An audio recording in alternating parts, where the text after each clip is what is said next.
बोलिए राधा रानी सरकार की, बोलो राधा रानी सरकार की। आप लोग जय कैसे बोलते हो? जोर से बोलो ना। बोलिए राधा रानी सरकार की। एक बार और जोर से बोलो, राधा रानी सरकार की जय जय श्री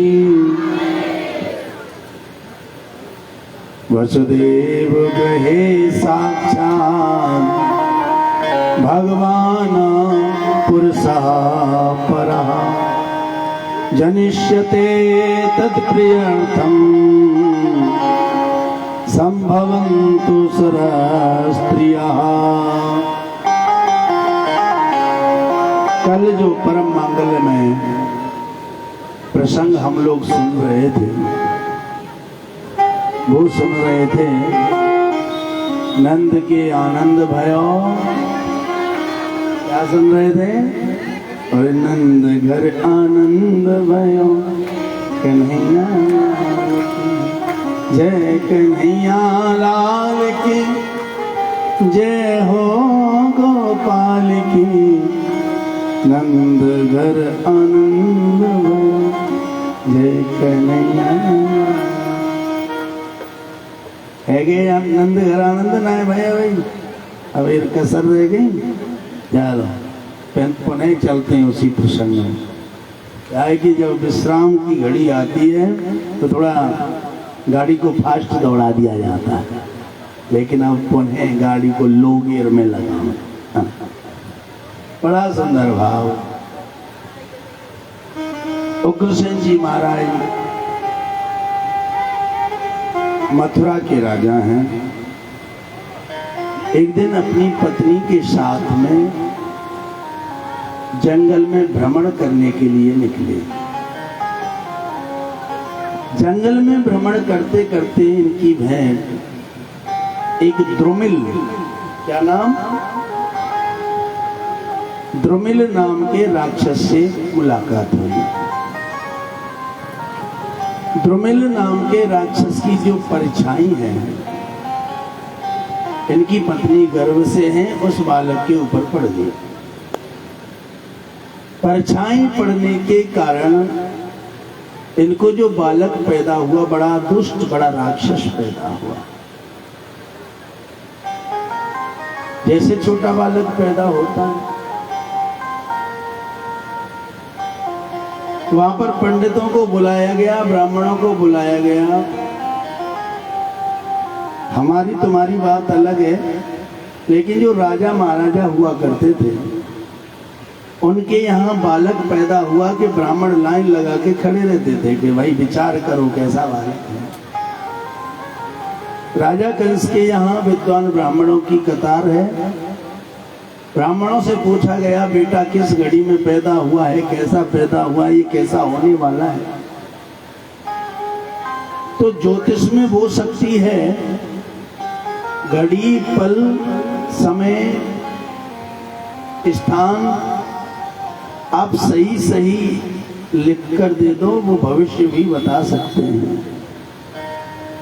आज महाराज ब्राह्मणों ने कहा, राजन तुम्हारा ये बालक है, झूठ बोलना हमसे आता नहीं इसलिए बोलते हैं। तुम्हारा ये बालक है ना, बड़ा आताताई होगा, बड़ा दुष्ट होगा, बड़ा राक्षस होगा, धर्म कर्म को होने नहीं देगा, तुम्हारे नाम को बदनाम कर देगा। राजा ने कहा, समझाने पर भी ना समझे, उससे बड़ा मूर्ख कोई नहीं हो सकता, इसलिए ब्राह्मणों ने बताया है तो क्यों ना बालक को परित्याग कर दूं। राजा उग्रसेन ने पिता धर्म को त्याग दिया। और पिता धर्म क्या है? पिता धर्म ये है, चाहे बेटा छोटा हो पैदा हुआ है, चाहे वो राक्षस प्रवृत्ति का हो चाहे वो अच्छा हो, पालन करना उसका धर्म है।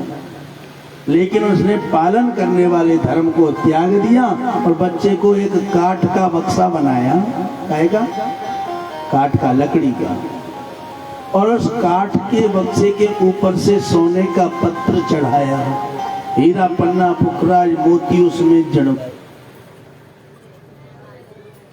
वृंदावन बिहारी लाल की। 5 दिन में आज तुम्हारे दिल्ली में लाइट गई है? अच्छा, लाला भाई क्या हो रहे? वृंदावन बिहारी लाल की। अभी का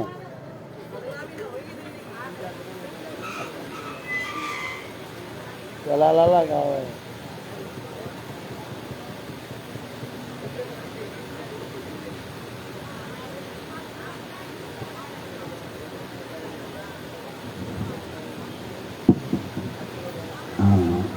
बदनामी ना होगी दिल्ली। हम तो यूँ कह रहे भैया आना ही था तो गई क्यों? एहसास कराने गई कि मैं नहीं हूँ तो तुम क्या? वृंदावन बिहारी लाल श्याम सुंदर सरकार होने के कारण राक्षस पैदा हुआ तो पिता धर्म को छोड़ दिया। पिता धर्म को छोड़ते हुए इस बालक को काठ के बक्से में बंद किया और नदी में बहा दिया। बालक बहता हुआ मथुरा से चला।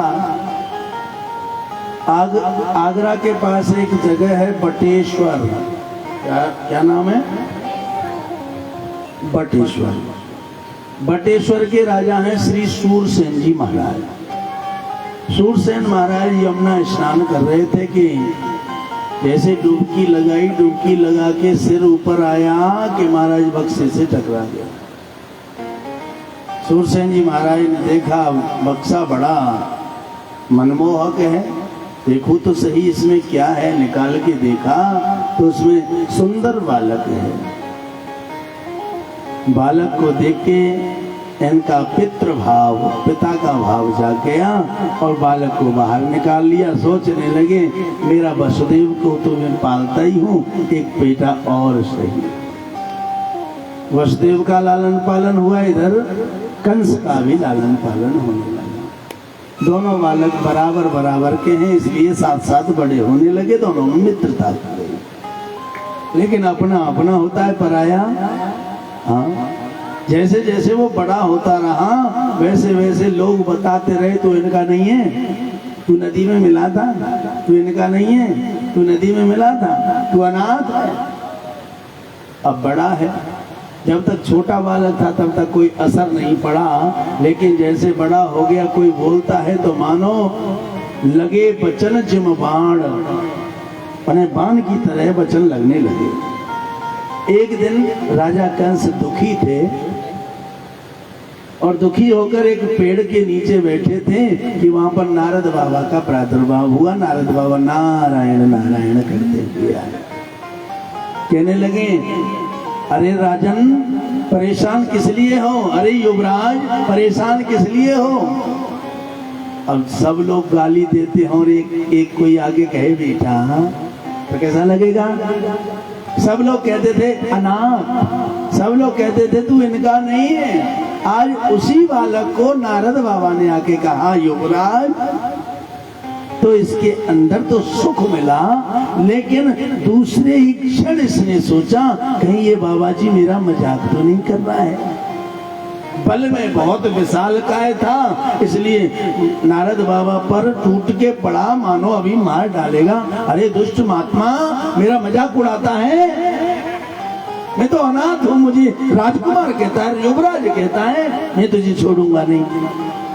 नारद बाबा ने कहा अरे भैया देख थोड़ा रुक तो सही, तू सच में युवराज है? मैंने कभी तुझसे पहले मुलाकात की? बोल नहीं। मैं तुझे पहले से जानता हूँ? बोल नहीं। तू मुझे पहले से जानता है? बोले नहीं, फिर भी मैं तेरे भविष्य के बारे में, वर्तमान के बारे में और भूतकाल के बारे में कैसे जानता हूँ? तुझे जिसने पालन किया है उसे तू यमुना में मिला था कि नहीं? बोले हाँ। लोग तुझे अनाथ कहते हैं कि नहीं? बोले हाँ। अब बाबा की बातों में सच्चाई लगने लगी, इसलिए राजा कंस शांत हो गया। कहने लगे, बताओ महात्मा जी, आखिर आप मेरे विषय में क्या जानते हो?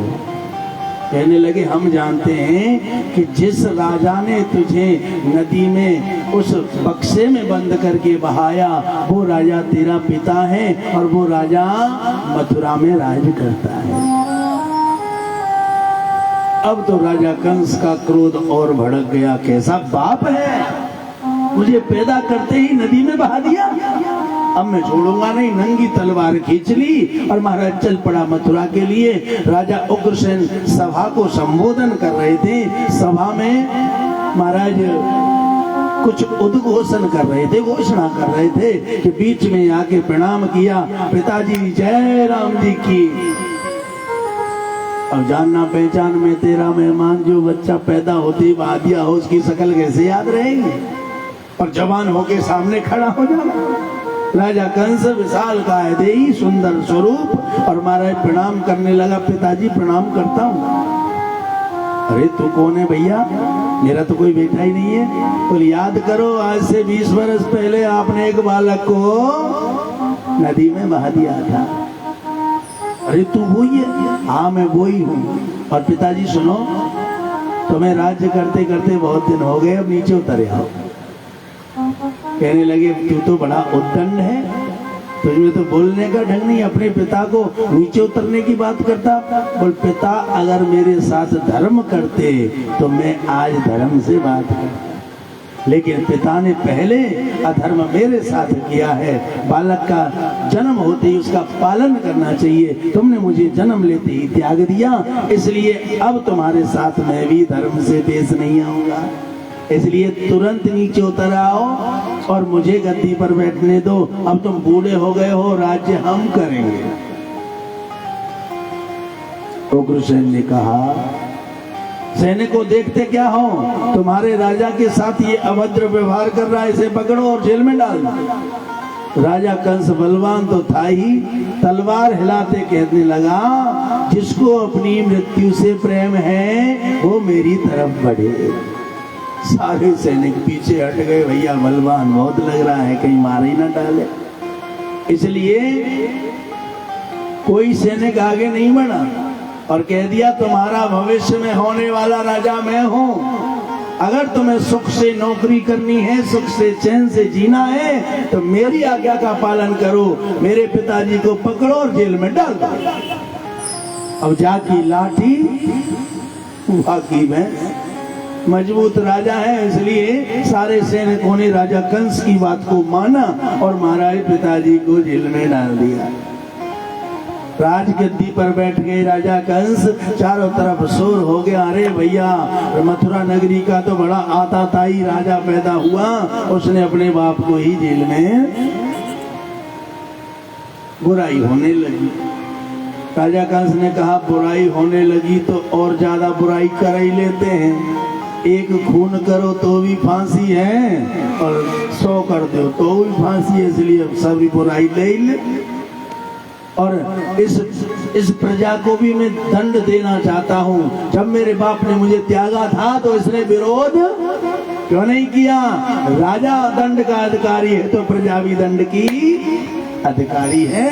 इसलिए आज प्रजा के लिए भी इसने घोषणा कर दी, आज के बाद कोई भी धर्म पुण्य नहीं करेगा, कोई कथा नहीं करवाएगा, कोई यज्ञ नहीं करवाएगा, कोई दान नहीं करेगा, और अगर कोई यज्ञ करता है तो यज्ञ मेरे नाम से करनी है। ओम कंसाय नमः स्वाहा, ओम कंसाय नमः स्वाहा। ओम जाप करना है तो कंस के नाम का ओम कंसाय नमः, कंसाय नमः, कंसाय नमः, कंसाय नमः।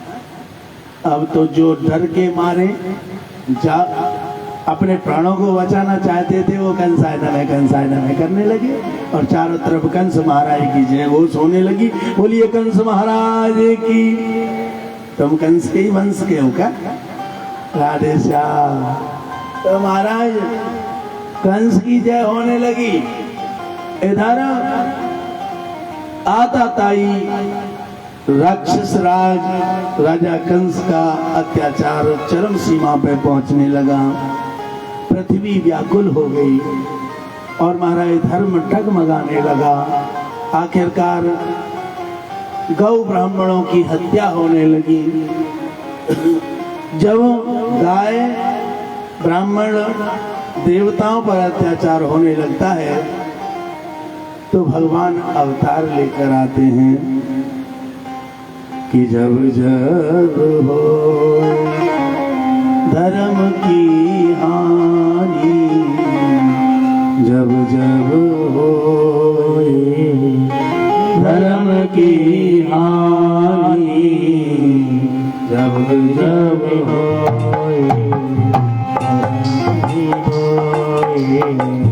धर्म की हानि, बाढ़े असुर अधम अभिमानी, बाढ़े असुर अधम अभिमानी, तब तब धरे प्रभु विविध शरीरा, तब तब धरे प्रभु विविध शरीरा, और हरहे कृपा निधि सज्जन पीरा, हरहे कृपा निधि सज्जन पीरा, हरहे कृपा निधि सज्जन पीरा, हरहे कृपा निधि सज्जन पीरा, मंगल भवन, सभी बोले मंगल भवन अमंगल हारी, मंगल भवति मंगल हारी, और द्रवहु सुदशरथ अजर बिहारी, प्रभु सुदशरथ अजर बिहारी, जब जब होए धर्म की हानि। भगवान नारायण के विषय में बाबा तुलसीदास ने लिखा है कि जब जब होए धर्म की हानि, जब जब धर्म का पतन होने लगता है, धर्म की हानि होने लगती है, तब मेरे ठाकुर कोई ना कोई रूप लेकर पृथ्वी पर आते हैं। विप्रधेनु सुर संत हिता लीन मनुज अवतार, निज इच्छा निर्मित तनय माया गुण गोपाल, माया गुण गोपाल। जैसे गाय परेशान हुई, पृथ्वी परेशान हुई, पृथ्वी गाय का वेश धारण करके भगवान के पास गए। जग में बड़ा अत्याचार है, जग में बढ़ा अत्याचार है, प्रभु अब उद्धार हो, पतित जन पावन करो, अवतार लो, अवतार लो। जब धर्म रूपी बैल और पृथ्वी रूपी गाय ने भगवान से प्रार्थना करी, गोविंद अवतार लो, अवतार लो, भगवान ने आश्वासन दिया, जाओ मैं अब जल्दी ही आने वाला हूँ। जैसे महाराज आश्वासन दिया, आज गैया मैया और बैल जो धर्म का रूप है प्रसन्नता पूर्वक पृथ्वी पर आए, नीचे आए, और महाराज सृष्टि जो की त्यों चलने लगी। इधर राजा कंस के मन में विचार आया जिस गली से निकल जाता हूँ सब डर के मारे थर थर कांपने लगते हैं, हाथ भी ठीक से नहीं जोड़ पाते। इसका मतलब मेरा अत्याचार कुछ ज्यादा ही, लोग बुराई ज्यादा करते हैं। क्यों ना कुछ ऐसा काम करूं जो लोग बुराई करते हैं वो अच्छाई करने लगे, जो भलाई करने लगे। तभी विचार आया मेरी चचेरी बहन है जिसका नाम है देवकी, क्यों ना उसका धूमधाम से विवाह करूं। सोचने लगा विवाह करूं किसके साथ। तभी विचार आया मेरा बचपन का मित्र है, लंगोटिया यार है वसुदेव, क्यों ना वसुदेव के साथ कर दूं।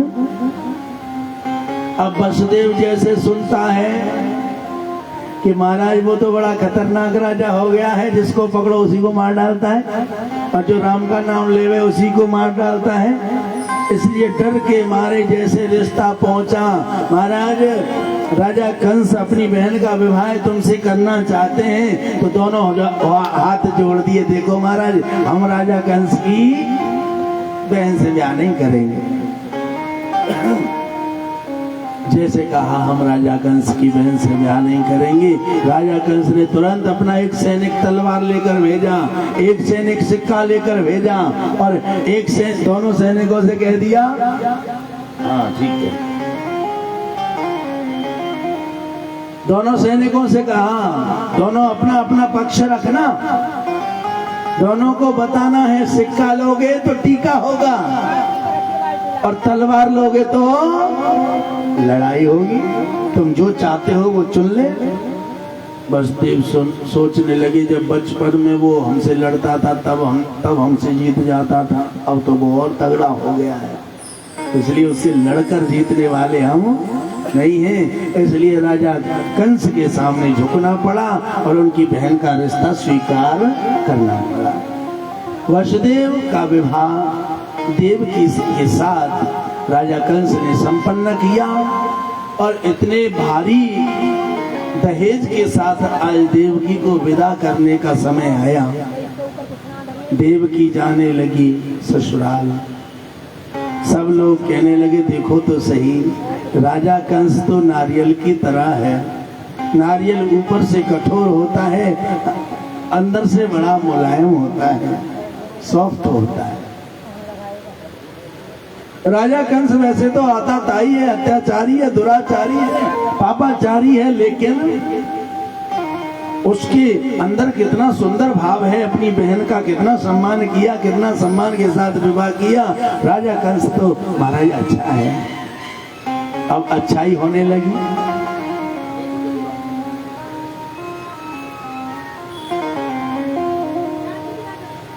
अब अच्छाई होने लगी तो राजा कंस सोचने लगा जब इतनी अच्छाई होने लगी है तो थोड़ी सी और अच्छाई बटोर लें। शादी करने के बाद राजा कंस ने घोषणा कर दी कि हमारी बहन के रथ को कोई सारथी चला के नहीं ले जाएगा, हम खुद ही ले जाएंगे।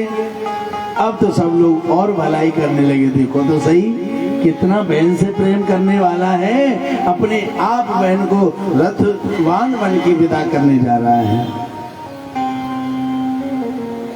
रथ लेकर चले जा रहे थे। अब देवताओं को कहाँ ये पचे कि कोई दुरात्मा धर्मात्मा बन जाए। सोचने लगे अगर ये इतना धर्मात्मा बन गया तो इसके पाप का घड़ा नहीं भरेगा और ये नहीं मरेगा। इसलिए देवताओं ने मिलकर प्लानिंग करी कि इसको भड़काओ। अच्छा, जो राक्षस व्यक्ति होता है, राक्षस प्रवृत्ति का होता है, जब तक शांत रहता है, जब तक शांत बहुत रहता है, और भड़क गया तो फिर भटक गया, ये समझो, विस्फोट की तरह फटता है। अब तो राजा कंस के सामने एक चमत्कार हुआ, आसमान में बिजली कड़कड़ाने लगी महाराज। आसमान से उद्घोष एक चेतावनी आई, क्या? हे राजा कंस, जिस बहन को तू इतने प्रेम के साथ विदा करने जा रहा है, इसका अष्टम गर्भ तेरा काल होगा। जैसे उद्घोषणा हुई, जो राजा कंस बिल्कुल बर्फ की तरह लग रहा था, आज वो राजा कंस आंखों में मानो अंगारे भरकर बैठ गया और आंखों से महाराज अग्नि छलकने लगी और तीव्र आवाज में बोलने लगा, अरे दुष्ट, कौन है जो झूठी उद्घोषणा कर रहा है? तभी दोबारा आकाशवाणी भई, हे राजा कंस, जिस बहन को तू बड़े प्रेम के साथ विदा करने जा रहा है, इसका अष्टम गर्भ तेरा काल होगा, काल होगा। सत्यम बदामी, सत्यम बदामी, इति सिद्धम, इति सिद्धम, इति सत्यम। जब बोला यही सत्य है, यही सत्य है, यही सत्य है, जैसे सत्य बोला तो राजा कंस को लगा जब दोबारा भी इसी बात को बोल रहा है तो सत्य ही हो सकती है। इसलिए एक बात विशेष और होती है, जो जितना ज्यादा खूंखार होता है वो उतना ज्यादा डरपोक भी होता है। उसे सबसे ज्यादा डर लगता है मृत्यु से, कहीं कोई मार ना दे दे, इसलिए सुरक्षा पूरी। राजा कंस ने कहा, देवकी, जिसे मैं हार समझे था,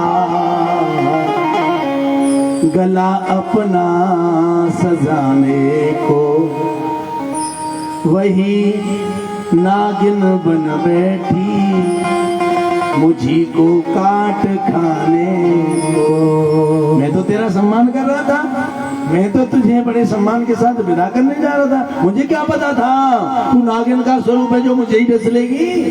इसलिए हे देवकी, और बाल पकड़ लिए, घसीट लिया, रहेगी देवकी ना जग में तो जनेगी, लाल फिर कैसे रहेगा, बांसुरी दुनिया में तो बजेगी बांसुरी कैसे, मार डालूंगा। वसुदेव जी कहने लगे, लो नयो नयो ब्याह भयो तो वही तेरा डुआ करें दे रो है।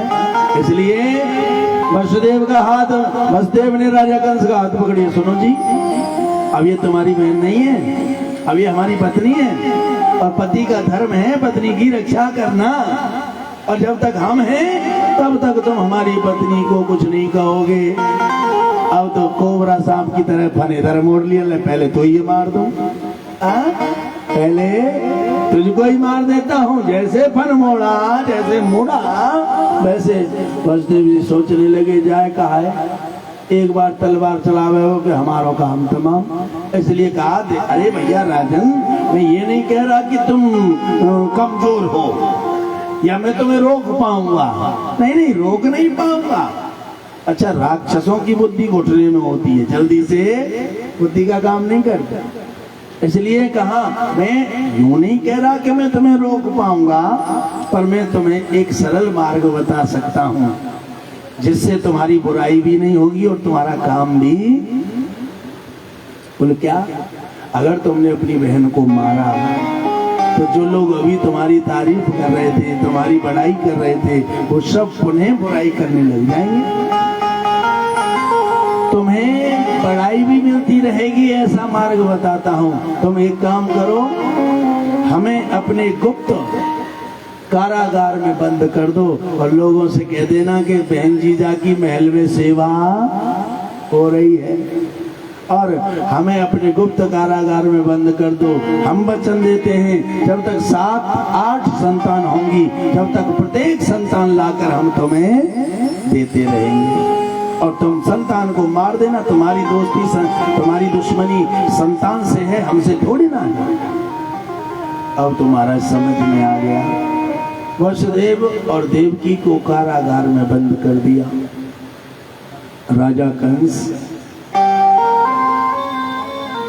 हमेशा चिंता में रहता है, मेरा काल कैसा होगा, मेरा काल कैसा होगा। आखिरकार वो समय आया, पहली संतान हुई। पहली संतान होते ही देवकी अति प्रसन्न हुई। जैसे अति प्रसन्न हुई वैसे ही वसुदेव ने बालक को उनकी गोदी से ले लिया और जाने लगे, देवकी, ये बालक हमारा होते हुए भी हमारा नहीं है, इसे प्रेम ना करो। और देवकी से बालक को छीनकर वसुदेव पहुंच गए राजा कंस के पास। राजन, अपने वचन के अनुसार हम अपना पुत्र लाए हैं। राजा कंस ने बालक के सुंदर चेहरे को देखा। सुंदर चेहरे को देखकर राजा कंस को दया आ गई। राजा कंस कहने लगे, मेरा काल तो अष्टम गर्भ है, मैं इसे क्यों मारूं? आखिर मेरा भांजा है। और बालक को छोड़ दिया। वसुदेव जी कारागार में लेकर पहुंचे। देवकी ने देखा कि मेरा बालक जीवित लौट के आ गया। जैसे गाय अपने बछड़े की तरफ भागती है, वैसे ही देवकी ने अपने बालक को अपने कंठ से लगा लिया, हृदय से लगा लिया, अपने आंचल का दूध पिलाने लगी। बार बार माथा चूमती है, बार बार हाथ फेरती है। वसुदेव जी कहने लगे, देवकी इसे बहुत ज्यादा प्रेम ना करो, इसे बहुत ज्यादा लाड मत करो। क्यों? क्योंकि वो राक्षस है, उसकी बुद्धि कब घूम जाएगी कोई पता नहीं। विचार कर ही रहे थे कि नारद बाबा नारायण नारायण करते हुए आ गए राजा कंस के पास। और राजा कंस से कहने लगे, और चेला कैसे हालचाल? अब उसकी वजह, नारद बाबा की वजह से ही तो वो राजा बने थे, इसलिए गुरुजी मान लिया। अरे गुरुदेव, आप तो बड़े अच्छे समय पे पधारे, आपका स्वागत है, पधारिए पधारिए। और देखो आपकी कृपा से मैं राजा बन गया। और ऐसा राजा बनाऊं कोई चू नहीं करता, कोई बोलता नहीं मेरे सामने। अरे चेला, तेरा तो बड़ा नाम सुना है मैंने, अच्छा चल रहा है, अच्छा चल रहा है। और तेरा राज्य कैसा चल रहा है? बोल महाराज, राज्य ही नहीं चल रहा, मेरा लोक परलोक सब लोग ठीक चल रहे हैं। मतलब मरने के बाद लोग नरक लोग जाते हैं, स्वर्ग लोग जाते हैं, लेकिन मैं तो मरूंगा ही नहीं। क्या कहा? मैं तो मरूंगा ही नहीं। क्यों? क्योंकि मैंने अपने काल को बंदी बना रखा है, और जब मेरा मौका लगेगा मैं काल को ही समाप्त कर दूंगा। इसलिए मेरे तो सारे लोग सही चल रहे हैं। आहा, नारद बाबा कहने लगे, मैं समझा नहीं। तो सीधी बात महाराज, देवताओं ने घोषणा करी थी, आकाशवाणी करी थी, हे राजा कंस, अष्टम गर्भ तेरा काल होगा। मैंने देवकी को बंदी बना रखा है। पहली संतान लाए थे, मैंने देखा बड़ा सुंदर बालक था, भांजा तो है ही, इसलिए मैंने जीवित छोड़ दिया। नारद बाबा कहने लगे, चेला गड़बड़ कर दी ना। मतलब बोल, यही तो तूने गलती कर दी। अरे तू देवताओं की चाल जानता नहीं है। एक 8 पंखुड़ी का एक कमल बनाया। कितने? 8 पंखुड़ी का एक कमल बनाया। और महाराज राजा कंस के सामने पहले नंबर से गिनती शुरू करी, 1 2 3 4 5 6 7 8। तो पहली गिनती से शुरू करी तो पहला बन गया और 8वां बन गया। अब दूसरे नंबर से गिनती शुरू करी तो दूसरे से जब शुरू करी तो जो 7वां था वो 8वां बन गया और दूसरा था वो पहला बन गया। अब तीसरे से शुरू करी तो तीसरा पहला हो गया और जो 6वां था वो 8वां हो गया। इसी प्रकार चौथे से प्रारंभ करी, 7 को 8 को 8वां बना के दिखा दिया और 8 को पहला बना के दिखा दिया। बोल, तू देवताओं को जानता नहीं है, जिसको ये 8वां बोल देंगे और तुझे मरवा डालेंगे। अब तो राजा कंस की समझ में आ गया, कहते तो मेरे गुरु जी सही है। अच्छा, जिस पे हमें विश्वास हो जाए, हमें उसकी प्रत्येक बात सही लगने। मेरे गुरुजी बिल्कुल सही कहते हैं। और महाराज कूद पड़ा सिंहासन से, चल पड़ा कारागार की तरफ, पहुंच गया देवकी के पास। देवकी, कहाँ है मेरा काल? तभी वसुदेव जी कहने लगे, देवी मैंने बोला था ना, वो दुष्ट कभी भी अपनी दुष्टता पर आ सकता है। और महाराज बालक को छीन लिया, घुमाया और एक शिला पर दे मारा। बालक का प्राणांत हुआ। दूसरा बालक हुआ, तीसरा बालक हुआ, 6 बालकों को मार डाला। 7वीं संतान के रूप में वसुदेव जी के कितने ब्याह हुए? वसुदेव जी के 7 ब्याह हुए। कितने? 7 ब्याह, जिनमें से सबसे छोटी जो रानी है, सबसे छोटी रानी का नाम है देवकी, और जो सबसे बड़ी रानी है उसका नाम है रोहिणी। तो भगवान ने कहा ये दुष्ट का कोई भरोसा नहीं है, ये दुष्ट तो सारे संतानों को मार रहा है, तो इसे भी मार देगा।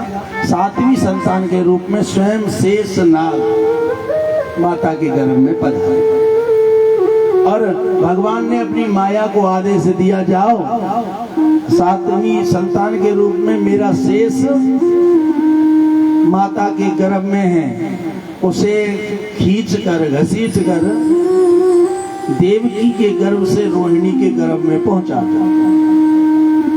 और देवकी के गर्भ से रोहिणी के गर्भ में खींचकर पहुंचाने का कारण, खींचना कहते हैं कर्षण करना। क्या? कर्षण यानी खींचना, यानी कि हम तुम्हें प्रिय लग रहे हैं या आप हमें प्रिय लग रहे हैं, तो एक आकर्षण, इसे क्या कहते हैं? आकर्षण बढ़ रहा है। ऐसे खिंचाव को ही आकर्षण कहते हैं। आए देवकी के गर्भ से बलदाऊ भैया रूपी शेषनाग को खींचकर दूसरे गर्भ में पहुंचाया। इसलिए जब बलदाऊ भैया का जन्म हुआ तो उनका एक नाम रखा गया संकर्षण। क्या? जोर से बोलो। संकर्षण। संकर्षण के साथ जिस बालक का प्रादुर्भाव हुआ उसका नाम संकर्षण कहलाया। 7वीं संतान रोहिणी के गर्भ में पहुंची, वहां उसका प्रादुर्भाव हुआ। आज अब वो समय आने वाला है जो 8वीं संतान प्रकट होने वाली है। भादों का महीना है, अष्टमी तिथि है, रात्रि का समय है, ठंडी ठंडी हवा चल रही है, और जो रिमझिम फुहार चलती हैं, जिसे गांव में झर बोलते हैं, झर लगा हुआ है, वो थोड़ी थोड़ी बारिश हो रही है, बिजली कभी कभी कड़क रही है। राजा कंस ने कहा अब देवकी को कभी भी बालक हो सकता है, इसलिए कोई भी सैनिक सोएगा नहीं, बिल्कुल सावधानी से रहना है। और महाराज पहरेदारों को और महाराज बढ़ा दिया। इधर रात के 12 बजे अष्टमी रात्रि को माता देवकी और वसुदेव के सामने विशाल सुंदर सा प्रकाश प्रकट हुआ। उस प्रकाश से सारा कारागार जगमगा उठा। उस प्रकाश में देखते ही देखते 4 भुजा धारण करके नील वर्ण सुंदर मुकुट, सुंदर गले में हार, सुंदर गले में मणि, शंख चक्र गदा पद्म आयुध और पीला पीतांबर, पीली कटकाछनी, पीला महाराज दुपट्टा, पीला ही इनका अंग वस्त्र, अनेक प्रकार के आयुधों से सजे हुए नारायण प्रकट हुए। नारायण प्रकट हुए तो मैया देवकी ने ऊपर की तरफ देखा। जैसे देखा कि जो नारायण को दुनिया नमन करती है, धन्य है वो माँ, वो नारायण मैया को प्रणाम करने लगे। मैया प्रणाम करता हूँ। देवकी मैया कहने लगी कौन हो भाई? देवकी मैया से कहने लगे मैया हम तुम्हारे लाला हैं, हम तुम्हारे बेटा हैं, हम तुम्हारे पुत्र हैं। मतलब पूर्व समय में मैया तुमने वरदान मांगा था, चाहूं तुम्हें समान सुत, तुमने मेरे जैसा बेटा मांगा था, तो मेरे जैसा तो मैं ही हूँ, इसलिए मैं नारायण तुम्हारा बेटा बनकर आया। देवकी मैया कहने लगी मैंने बेटा मांगा था, मैंने बाप थोड़ी ना मांगा था। हाँ, तुम तो इतने बड़े हो, तुम तो ऐसे लग रहे हो जैसे हमारे बाप आए हो। तो मैया क्या चाहती हो? बोल चाहती हैं कि छोटा हो जा। देखते ही देखते नारायण छोटे हो गए। कहने लगे अब मैया ठीक है? बोल ठीक नहीं है। कहीं हाल का हुआ बालक 4-4 हाथ लेके पैदा होता है क्या? नहीं मैया, हम तो इसलिए 4 हाथ लेकर पैदा हुए, चारों में शस्त्र लेकर इसलिए आए। राजा कंस ने हमारे 6 भाइयों को मार डाला, कहीं हम पे आक्रमण करेगा तो हम उसे ही मार डालेंगे, इसलिए हम अपने हथियार लेकर आए। तो नहीं नहीं, लोग समझेंगे बालक नहीं भूत पैदा हुआ है, इसलिए हाथों को गायब करो। देखते ही देखते 2 हाथ गायब हो गए। बोल अब ठीक है? बोल अब ही ठीक नहीं है। हाल का हुआ बालक कोई कपड़े पहन के आता है क्या? तो क्या चाहती? बोल नंगे हो जाओ। धन्य है मेरी माँ जो भगवान को भी नंगा कर देती है। आज महाराज देखते ही देखते नारायण नंगे हो गए। जैसे नारायण नंगे हुए, सूरदास का पद बड़ा सुंदर छलक के आया कि आज हरि देखे नंगम नंगा, आज हरि देखे नंगम नंगा, ऐसा रूप कबहू नहीं देखा, और मन में उठत तरंगा, आज हरि देखे नंगम नंगा। भगवान के सुंदर स्वरूप को देखकर सब प्रसन्न है। देखते ही देखते महाराज सृष्टि में आनंद की लहर दौड़ गई। भगवान को नंगा पहली बार देखा है। आज भगवान को निर्वस्त्र देखकर अब भगवान कहने लगे अब तो ठीक है, अब तो नंगे हो गए। कहने लगी नंगे हो गए तो क्या हुआ? हल्का हुआ बालक तुम्हारी तरह कोई चटर पटर बात बनाता है? तो क्या चाहती हो? कोई चाहती है कि अब रोने लग जाओ। हल्का बालक रोता है। कहने लगी रो। अब भगवान कहने लगे देखो मैया, तुमने छोटा होने को बोला, हमने मान लिया। तुमने हमारे हाथ गायब करवाए, मान लिया। और तो और तुमने हमें नंगा कर दिया तो भी मान लिया। लेकिन तुम कहो हम रोने लग जाए तो हम रोने वालों में से, क्योंकि भगवान कृष्ण रोते हुए कहीं देखा किसी ने? भगवान कृष्ण रोने वाले नहीं हैं। भगवान कृष्ण तो रुलाने वाले हैं, जो गोपियों से याद कर करके तड़पती रहती हैं, रोती रहती हैं। इसलिए भगवान कृष्ण कहने लगे देखो मैया, हम रोने वाले नहीं हैं। अगर आप चाहती हो हम आपके अनुसार चलें तो एक बात तुम्हें हमारी भी माननी। क्या मैया? हम अगर रोए तो राजा कंस को पता चल जाएगा, और राजा कंस को पता चल गया तो तुमने हमारे हथियार भी धरवा दिए, तो अब हम राजा कंस का कुछ भी करने वाले नहीं हैं। और तुम बंदी बने हुए हो, तुम्हारे हाथों में हथकड़ी, पैरों में बेड़ियां पड़ी हैं, तुम राजा कंस से हमें बचा नहीं पाओगे। इसलिए हम तुम्हें एक उपाय बताते हैं, हमारी एक बात मान जाओ। क्या? हमको पहुंचाओ ब्रजमंडल, हमको पहुंचाओ ब्रजमंडल, वहां रहे यशोदा महतारी। हमको ब्रजमंडल में पहुंचा दो, वहां यशोदा मैया है। हमको पहुंचाओ ब्रजमंडल, वहां रहे यशोदा महतारी। उसके घर में माया जन्मी, जो कन्या दिखती है बड़ी प्यारी, जो कन्या दिखती है बड़ी प्यारी। हमारी माया ने कन्या रूप में यशोदा के यहाँ जन्म लिया है। आप एक काम करो, हमें उनके यहाँ पहुंचा दो और हमारी माया को इधर ले आओ, इतना काम हमारा कर। आहा, वसुदेव जी कहने लगे, अरे लाला तुम कमाल कर रहे हो, देख नहीं रहे हो हाथ बंधे पड़े हैं, पांव बड़े बंधे पड़े हैं, इतने मोटे मोटे दरवाजे पे ताले लगे हैं, इतने महाराज विशाल काय सैनिक दरवाजे पे खड़े हैं, इनके बीच में से हम तुम्हें ब्रजमंडल में कैसे पहुंचा सकते हैं, गोकुल में कैसे पहुंचा सकते हैं। भगवान ने कहा, बाबा यही तो मेरा असर है, जो मुझे ध्याते हैं, जो मुझे पाते हैं, उनसे माया दूर हो जाती है, उनको कोई संकट नहीं सताता है।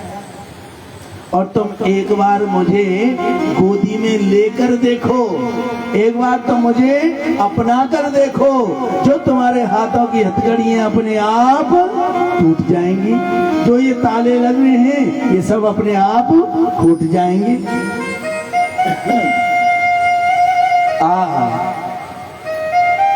और ये सत्य है, जो भगवान का भजन करते हैं उनसे माया दूर भगती है, माया वाले दूर भगते हैं। अब आप सोचो, रक्षाबंधन का त्योहार आ रहा है, तुम्हारा एक भैया बाबा जी है जो भगवान का भजन करता है, और एक भैया तुम्हारा कोठी वाला है, तो तुम पहले राखी बांध में कौन के यहाँ जाओगी? राधे श्याम सोच लेंगी, ले बाबू तो पकड़े बात हो गए, देने लेने तो कोई मतलब ही नहीं है।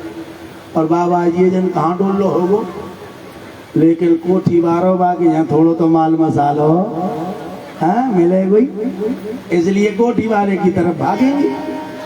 कहने का मतलब साफ है, जो ठाकुर की शरण में जाता है, ठाकुर को अपनाता है, तो सबसे पहले ठाकुर मायावी लोगों को दूर करते हैं। सबसे पहले जो माया के पीछे पड़े रहते हैं उनको दूर करते हैं और उनको अपनी माया के पीछे भगा देते। जाओ, आज भगवान कहने लगे, बाबा आप मुझे अपनी गोदी में लो। कैसे तुम गोदी में लोगे तो सारे माया के बंधन अपने आप टूट जाएंगे।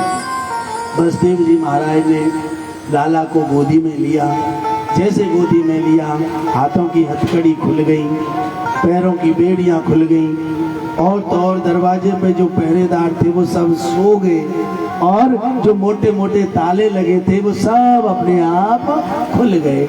और महाराज दरवाजा खुलता जा रहा है, बाबा सूप में धर के लाला को लिए जा रहे हैं और पहुंच गए महाराज यमुना जी के किनारे।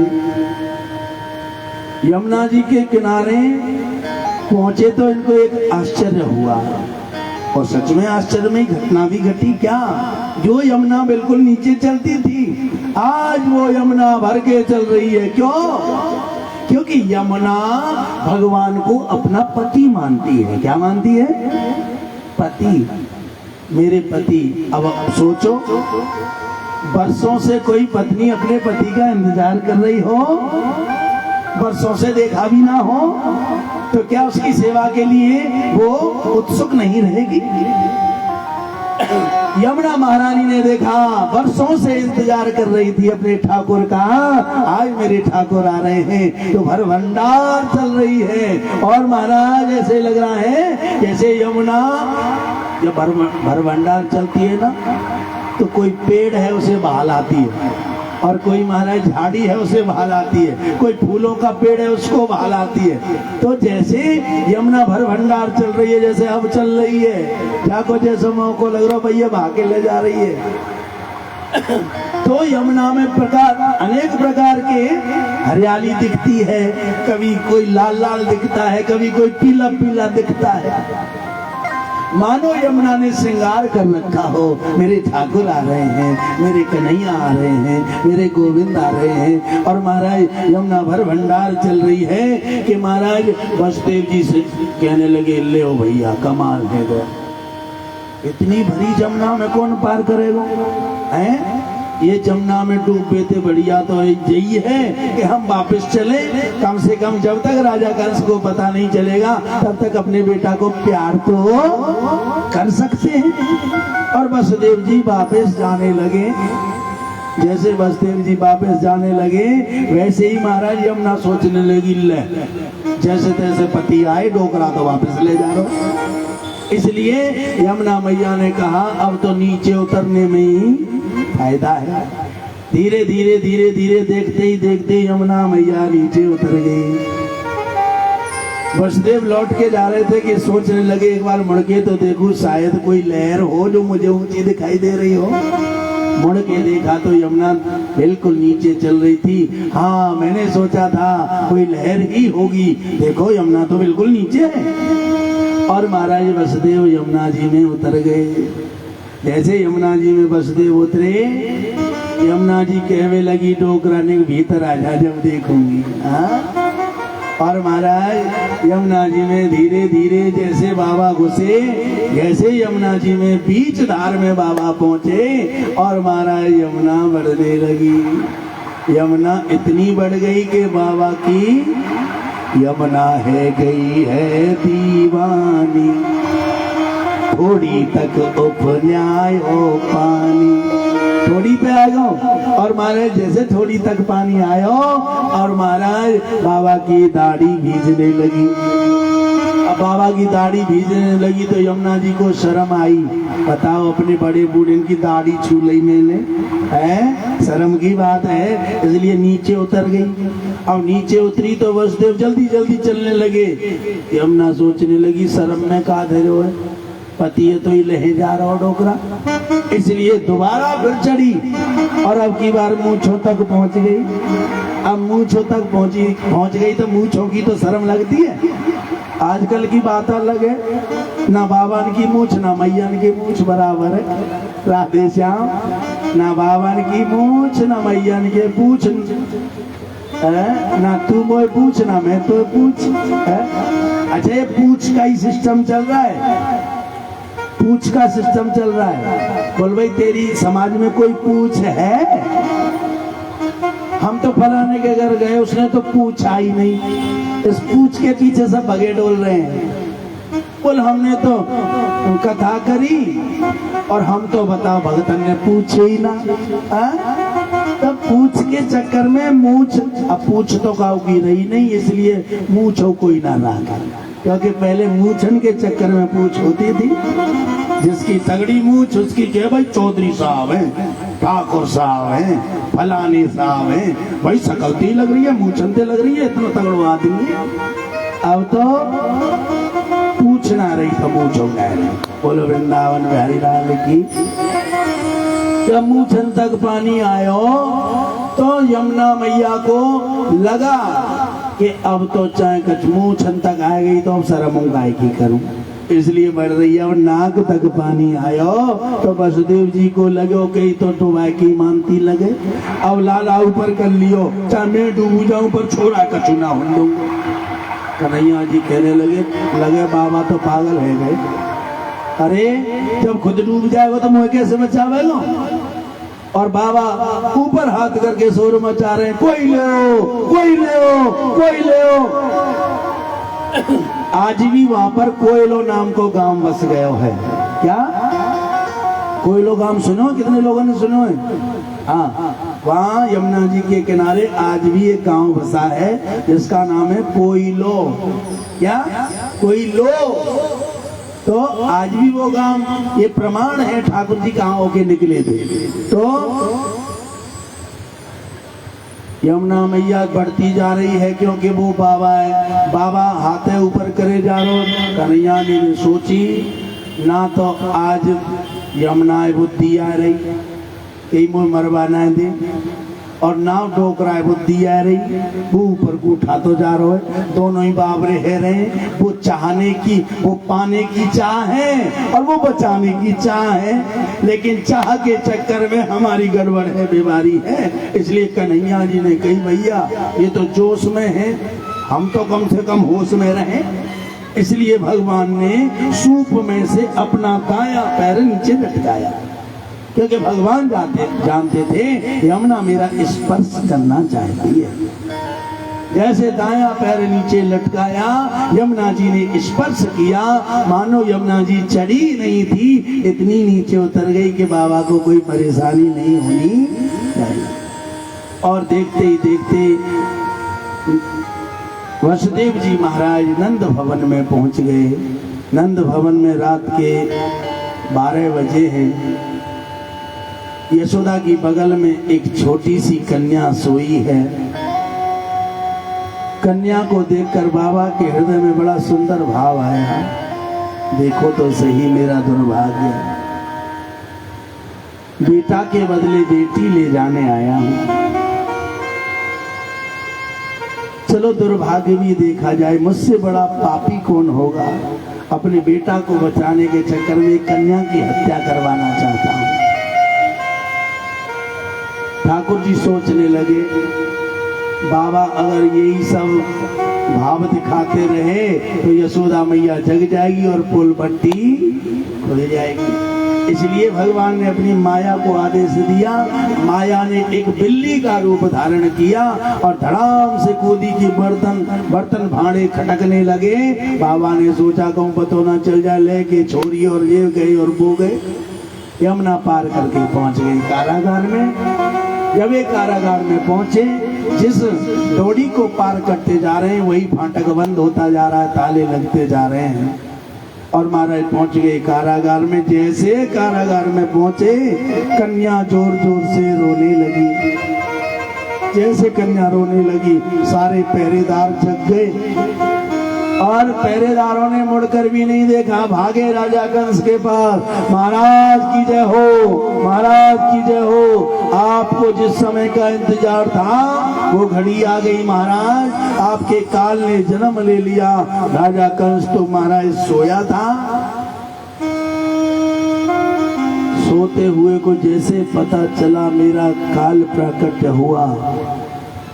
रात के 12 बजे राजा कंस नंगी तलवार खींच के और महाराज पलंग से कूद गया। चप्पल जूते जो चरण पादका थी वो भी नहीं धारण किए, दुपट्टा भी नहीं ओढ़ा और बिखरे बाल ले तलवार चला महाराज कारागार की तरफ। पहुंच गया देवकी, कहाँ है मेरा काल, कहाँ है मेरा काल। और महाराज देवकी के पास पहुंचा तो देवकी ने कहा, भैया आकाशवाणी हुई थी अष्टम गर्भ बेटा होगा, वो तेरा काल होगा, लेकिन ये तो बेटी है, ये तो बेटी है। नहीं नहीं, मैं तो इसे मार के ही छोड़ूंगा। भैया इसे मत मार। बार बार प्रार्थना करती है लेकिन ये दुष्ट मानता नहीं। आखिरकार कन्या को हाथों से छीन लिया और महाराज घुमाया। पृथ्वी पर मारना चाहता था कि कन्या दे के लात मुकुट में, कन्या दे के लात मुकुट में उड़ गई नभ में। हे राजा कंस तुझे मारने वाला पैदा हुआ या मथुरा की करवट में। अरे राजा कंस तू मुझे क्या मारेगा, तुझे मारने वाला तो मथुरा की बगल यानी ब्रज में पैदा हो गया है, हो गया है, हो गया। और कन्या जब कंस पछाड़ दई, 10 भुजा भई आकाश गई। और महाराज आकाश में उड़ गई और आकाश में उड़कर कब गायब हो गई पता भी न चला। राजा कंस कहने लगे, अरे इन दुष्ट राक्षसों दुष्ट देवताओं ने मेरे साथ महाराज धोखा किया है, धोखा किया है। और महाराज राजा कंस को अपने काल को ढूंढने दो, उसे इंतजाम करने दो। अब हम यशोदा मैया के घर चलते हैं, देखते हैं क्या है रो। यशोदा मैया की उम्र है गई 85 साल। कितनी? जोर से बोलो। 85 साल हो गई लेकिन कोई बालक न है भयो। अब तो यशोदा मैया के घर चिंता है। लेकिन कुछ समय से ऐसा लगने लगा है कि यशोदा मैया को बालक होने वाला है, तो खुशी का ठिकाना नहीं।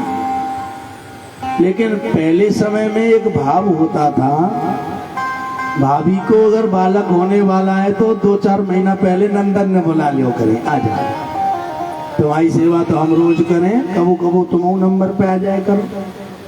और नंदन ने सेवा करने को बुला ले करें, तो महीना 2 महीना पहले नंद आ जाए करें। कबो दरिया खवा रही हैं, कबो हलवा खवा रही हैं, कबो जूस पिला रही हैं, खूब सेवा कर रही है भाभी की नंद। जबकि सम्मान किसका बड़ा है? ननद का।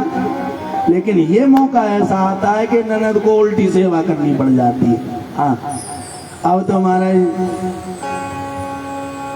नंद बाबा की 2 बहन हैं, एक का नाम है नंदा और एक का नाम है सुनंदा। दोनों बहन आई हुई हैं और यशोदा की सेवा करती हैं। वो समय आ गया कि उनको लगने लगा कि आज तो छोरा जरूर ही होगो। तो इंतजार कर रही हैं शायद कब है जाए, इसलिए भाभी के पास ही रहो। शाम के 6 बज गए, 7 बज गए, 8 बज गए, 9 बज गए, 10 बज गए, 11 बजे। अब 11 बजे तक कुछ हुआ नहीं, इसलिए नंदा सुनंदा कहने लगी, अरे बहन कब तक इंतजार करें, आंखन में नींद भर रही है, पूरे दिन पूरा काम करो और जाटे में इंतजार करो, हम पे ना हो। इसलिए चलो सोती हैं, होवेगो तो रोवेगो, होवेगो तो रोवेगो, अपने आप बता दे वो में है गो। दोनों ननद और महाराज सो गई। इधर रात के 12 बजे चमत्कार हो गया। रात के 12 बजे माया ने जन्म लिया और माया के प्रभाव से यशोदा मैया सो गई और लाला कब पैदा हो गया पता भी ना चला। लाला रे लाला ने भूंज के दे भूंज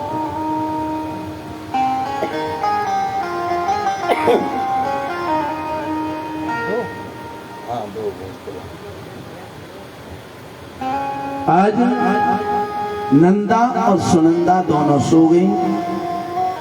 इधर यशोदा मैया के घर माया रूपी कन्या से और कन्हैया का बदला हो गया। सवेरे 4 बजे नंदा सुनंदा की आंख खुली। नंदा सुनंदा कहने लगी, अरे बहन कछु भाभी है ना गो, हो देखो तो सही चल के। सवेरे सवेरे देखो तो महाराज सारे नगर में हल्ला हो गया।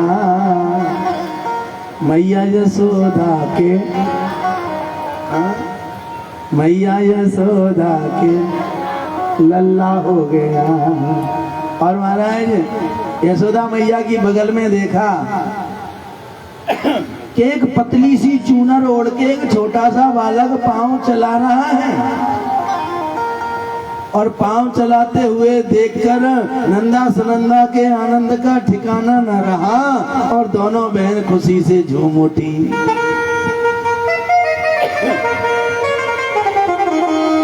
खांसी उठी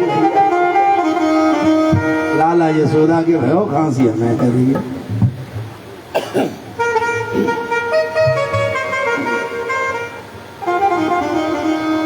झीनी सी चुनरिया में इतना सुंदर बाला और झीनी सी चुनरिया में और सोया सवरिया गजब कर गई की प्यारी सूरतिया। गजब कर गई की प्यारी सूरतिया। गजब कर गई की प्यारी सूरतिया। गजब कर गई की प्यारी सूरतिया।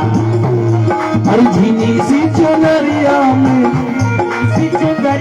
और पतली सी चुनरिया में सी चुनरिया में सोया सवरिया की प्यारी सूरतिया। गजब कर गई की प्यारी सूरतिया। गजब कर गई की प्यारी सूरतिया।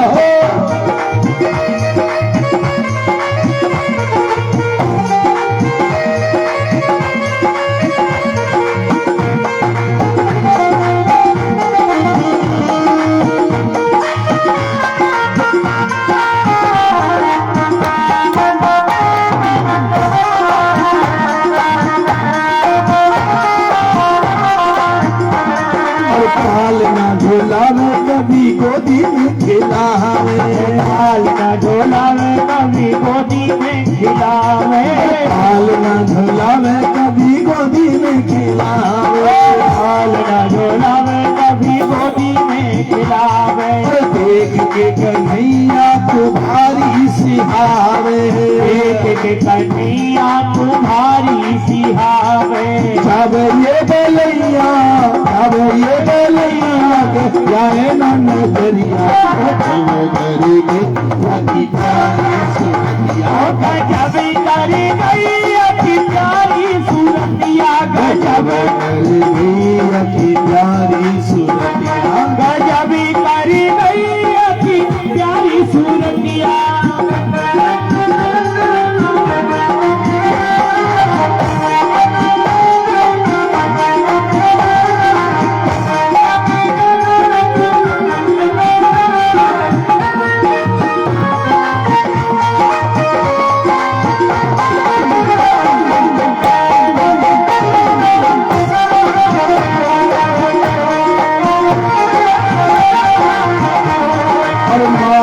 खुशी के ये तो भूली न समावे, लारे खुशी के ये तो भूली ना समावे, लाली खुशी के ये तो भूली न समावे, लारे खुशी के ये तो भूली ना समावे। और कैसो गजब भयो सबको बतावे, ऐसो गजब भयो सबको बतावे, और कैसो गजब भयो सबको बतावे, कैसो गजब भयो सबको बतावे। और मैया बनी है मैया बनी 85 साल की बोका, और मैया बनी है 85 साल की बकरिया, जब कर गए प्यारे सोहतिया, जब कर गए प्यारे सोहतिया। जिनी सी चुनरिया में अपनी सी चुनरिया में सोयो सवरिया, की प्यारी सुरतिया, जब कर गए प्यारे सोहतिया, की प्यारी सुरतिया, गजब कर गए अति प्यारी सूरतिया, गजब कर गई की प्यारी सुरतिया, गजब कर गए अति प्यारी सूरतिया, गजब कर गई की प्यारी सुरतिया, गजब कर गए अति प्यारी सूरतिया, गजब कर गई की प्यारी सुरतिया, गजब कर गए अति की प्यारी सुरतिया, की प्यारी सुरतिया, की प्यारी सुरतिया, की प्यारी सुरतिया, की प्यारी सुरतिया, की प्यारी सुरतिया, की प्यारी सुरतिया, की प्यारी सुरतिया, की प्यारी सुरतिया, की प्यारी सुरतिया। लाला एक झीनी सी चुनरिया पतली सी चुनरिया में ओढ़ के विराजमान है।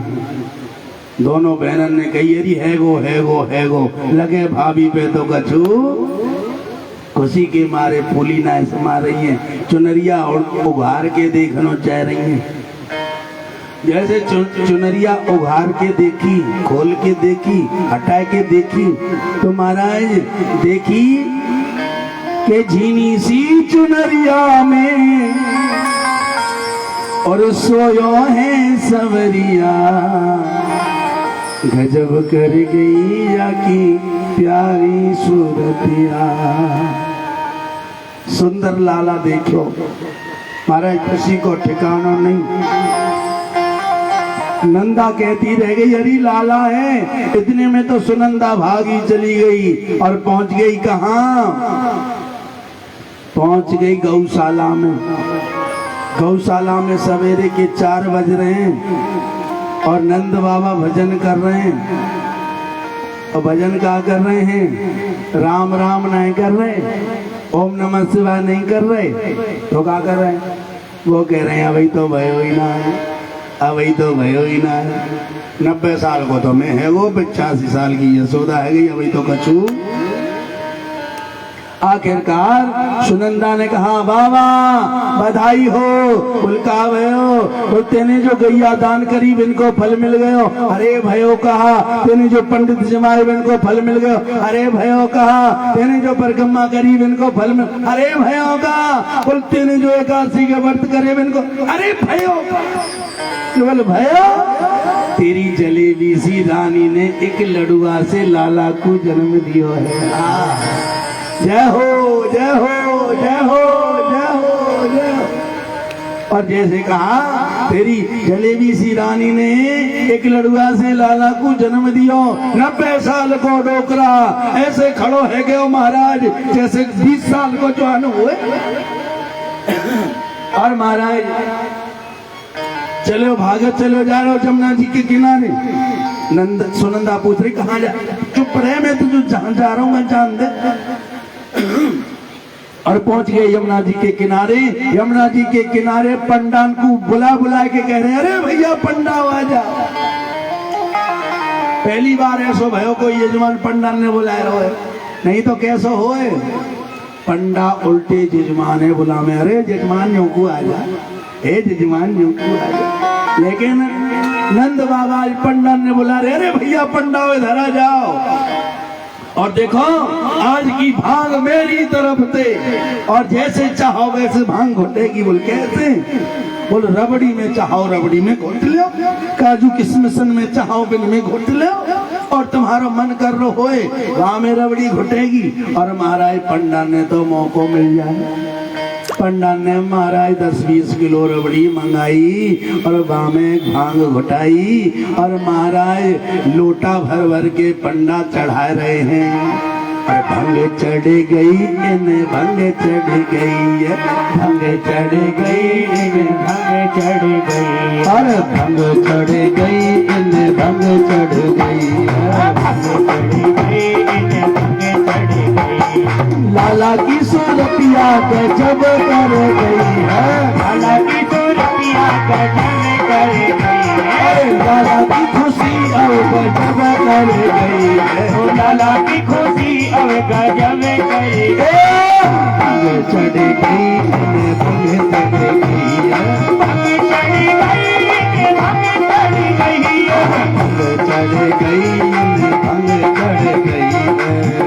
चढ़ गई भंग चढ़ गई काजू किशमिश में घोटा लगायो। काजू किशमिश में घोटा लगायो। काजू किशमिश में घोटा लगायो। काजू किशमिश में घोटा लगायो। अरे भंग को भर के लोटा मंगायो। भंग के भर के लोटा मंगायो। अरे भंग को भर के लोटा मंगायो। लोटा अरे पीछे भंगे लोटा। अरे पीछे भंगे लोटा पीछे भंगे लोटा। अरे पीछे भंगे लोटा। ये आत्मा तर गई है।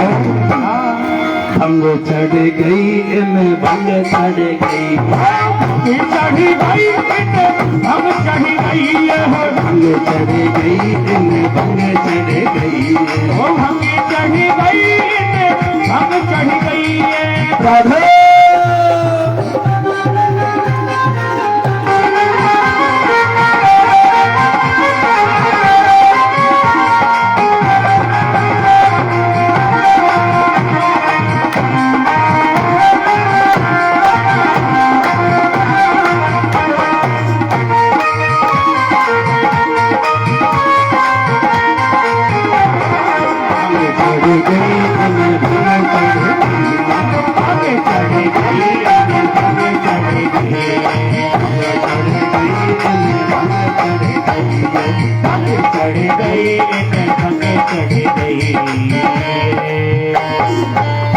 भंग चढ़ी भंग को रंग चढ़ो है चकाचक। हाँ भंग को रंग चकाचक चढ़ गया। और पंडान ने मारा है देखो तो सही।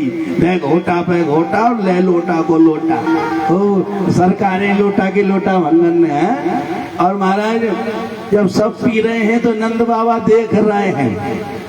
नंद बाबा थे एक चौबो कहवे लगे एक पंडा कहवे लगे बाबा थोड़ी सी तू ले कहने लगे देखो भैया मुँह पे ही छिले ना है। मैंने कबू नहीं पी। बोला हाल तो तेरा छोरा भैया एक सी पी ले, छोटी सी गिलास आप पी ले। अब जो कबू ना पीवे और वो पी ले, फिर देखो महाराज भंग को असर। हाँ, जो कबू ना पीवे और कबू कबू पीवे, कबू कबू पीवे वो तो शायद चलने का झेल जाए, और जो कबू ना पीवे वाह को देखो वो तो निखालस पागल है जाए। हंसवे लगो तो हंस ही रहो है, रोवे लगो तो रो ही रहो है। अब नंद बाबा ने जैसे भंग पी, अब इन पे असर हुआ क्या, इन्होंने सोचा छोरा भय में तो नहाऊंगो, और यमुना जी में उतर गो बाबा। यमुना जी में उतर के अब डुबकी लगा रो है, 1 डुबकी 2 डुबकी 4 डुबकी 6 डुबकी 10 डुबकी 90 डुबकी 100 डुबकी। पंडा सोच रहे शायद माला पूरी कर लो, 108 लगावे को शायद आप निकरावे को, लेकिन वो माला पूरी ना कर रो, वो तो 106 है गई, 107 है गई। पंडा देखने लग रहे अब 8वीं भई जाए, जैसे 108वीं भई, लेकिन बाबा की तो गाड़ी रुकी नहीं रही। बाबा तो फिर 9 10 11। पंडा समझ गए जी माला पूरी ना करो, डोकरा तो मरना जावे की। बताओ पानी को नशा चढ़ गए, इसलिए अरे बाबा अरे निकलिया भैया ना नहाऊंगो छोरा भयो है, ना नहाऊंगो छोरा भयो है।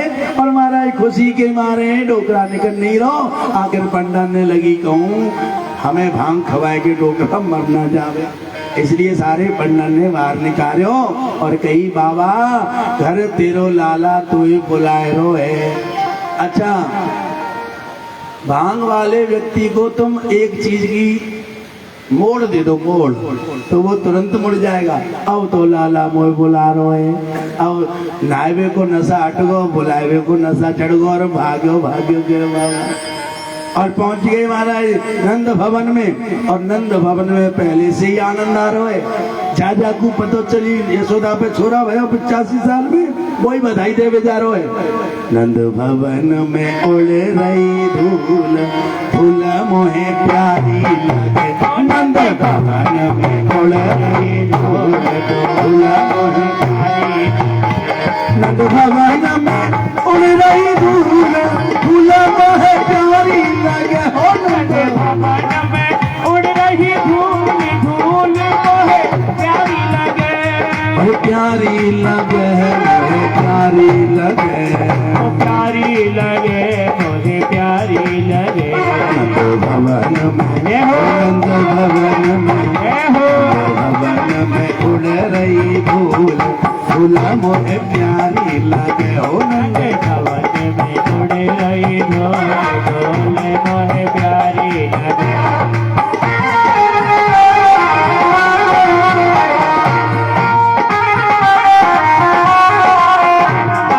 दोनों हाथ उठा के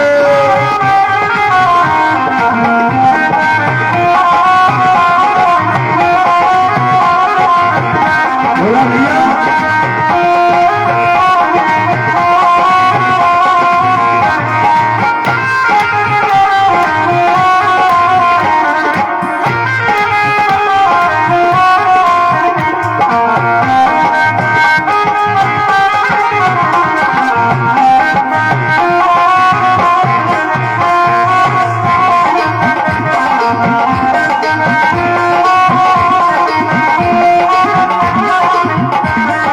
उड़े उड़े धूल मेरे माथे पे आवे, और उड़े उड़े धूल मेरे माथे पे आवे, और उड़े उड़े धूल मेरे माथे पे आवे, उड़े उड़े धूल मेरे माथे पे आवे। मैंने चंदना, मैंने चंदना, मैंने चंदन लगायो भरपूर, फूले मोहे प्यारी लगे। भवन में उड़ रही धूल, फूले मोहे प्यारी लगे।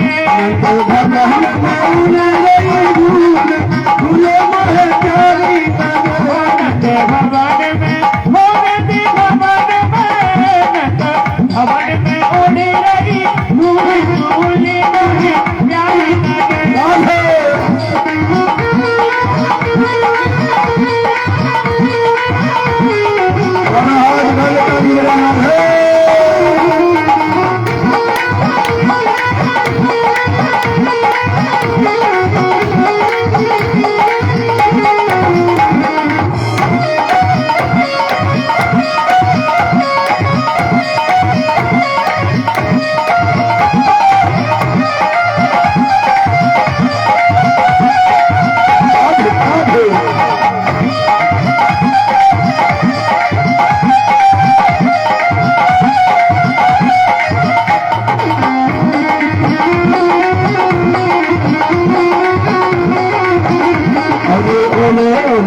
ढोल मेरे कानन में आवे, ओड़े ओड़े ढोल मेरे कानन में आवे, कानन में आवे मेरे कानन में आवे, अरे कानन में आवे मेरे कानन में आवे। मेरे भजन मेरे कीर्तन मेरे भजन सुने ही भरपूर फूलों में है सारी लगन। देवा मन में उड़ रही धूल धूल मोहे प्यारी लगे।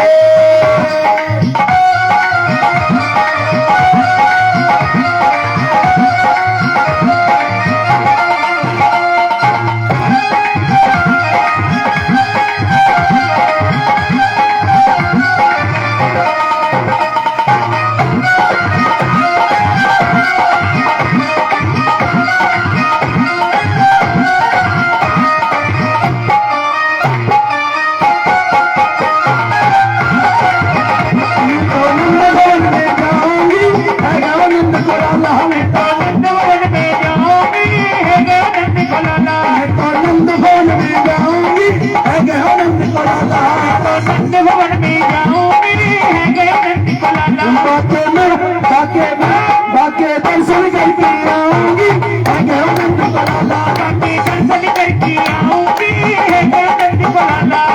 दर्शन करके आऊंगी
ढोल मेरे होठन पे आवे, ओड़े ओड़े ढोल मेरी होठन पे आवे, अरे होठन पे आवे मेरी जिज्ञा पे जावे, अरे होठन पे आवे मेरी जिज्ञा पे आवे। मेरी भजना मेरी भजना भजन गाए भरपूर फूलों में प्यारी लगे।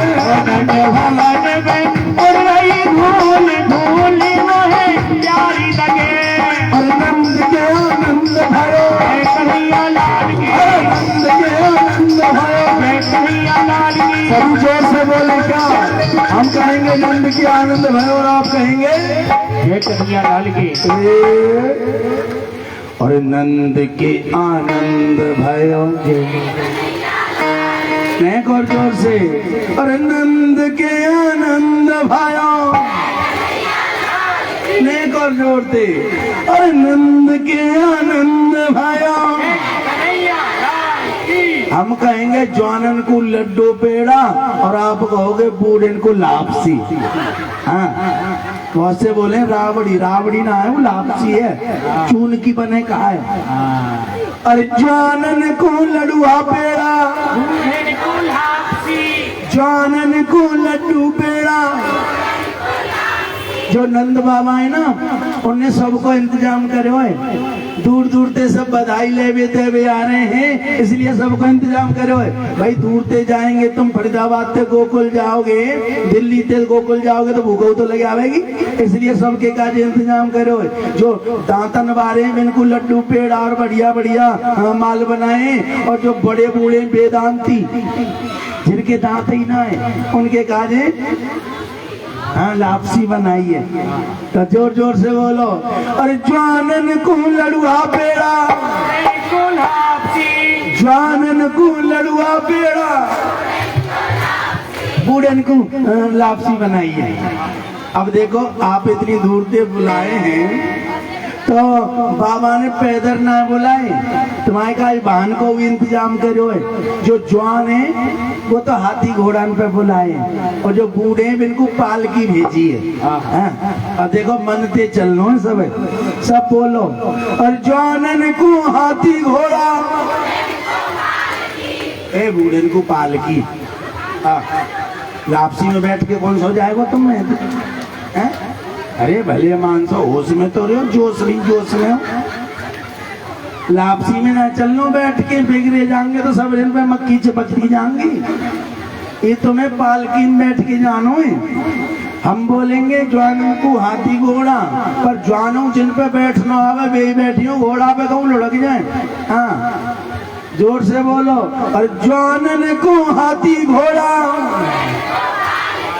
जवानन को हाथी घोड़ा, बूढ़े को पालकी, जवानन को हाथी घोड़ा, बूढ़े को पालकी, जवानन को हाथी घोड़ा, बूढ़े को पालकी। नंद के आनंद भयो कन्हैया लाल की, नंद के आनंद भयो कन्हैया लाल की। हो